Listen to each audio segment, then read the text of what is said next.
امت میں امانت کی ادائیگی کا اہتمام۔ اس کا اندازہ شاہجہاں کے اس قصے سے لگایا جا سکتا ہے۔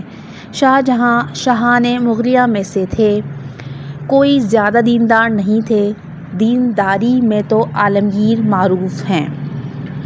ایک مرتبہ رات 2 بجے کے قریب ان کی بیوی نے کہا، جس بادشاہ کی سلطنت اتنی وسیع ہو اور وہ ایسے آرام سے سوئے، یہ زیب نہیں دیتا۔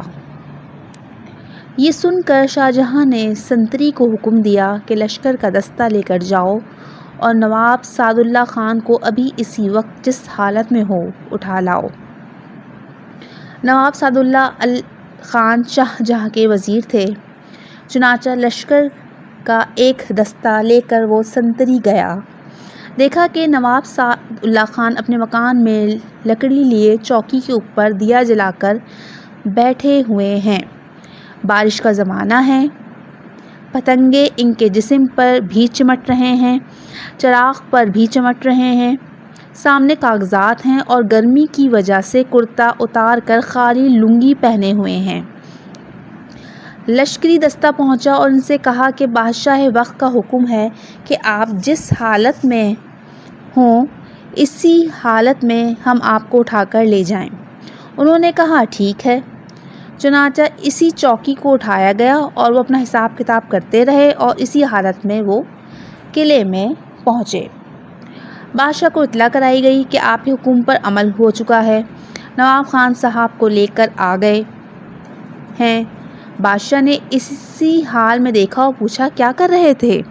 انہوں نے جواب دیا فلاں علاقے کی مالگزاری اور محصول آیا تھا اور اس محصول میں 3 آنے زیادہ تھے، تو میں نے اس سال اور گزشتہ سال کے کاغذات منگوائے اور میں بار بار ان کاغذات کو دیکھ رہا ہوں کہ یہ 3 آنے زیادہ کیوں ہیں؟ کیا میرے آدمیوں نے کسی پر ظلم تو نہیں کیا؟ اس لیے میں اس کو تلاش کر رہا تھا۔ بادشاہ نے کہا پھر کیا ہوا؟ جواب کیا ملا؟ انہوں نے کہا جب تک آپ کے آدمی مجھے اٹھانے کے لیے آئے اس وقت تک اس کا جواب نہیں ملا تھا، لیکن راستے میں اللہ تعالیٰ نے ذہن میں ڈالا، یاد آ گیا بات دراصل یہ ہے، فلاں جگہ کے تحصیلدار نے محافظ خانہ جس میں کاغذات وغیرہ حفاظت کی چیزیں رکھی جاتی ہیں کا تالا پرانا ہونے کی وجہ سے نیا تالا لینے کی درخواست کی تھی۔ وہ درخواست منظور ہوئی تھی۔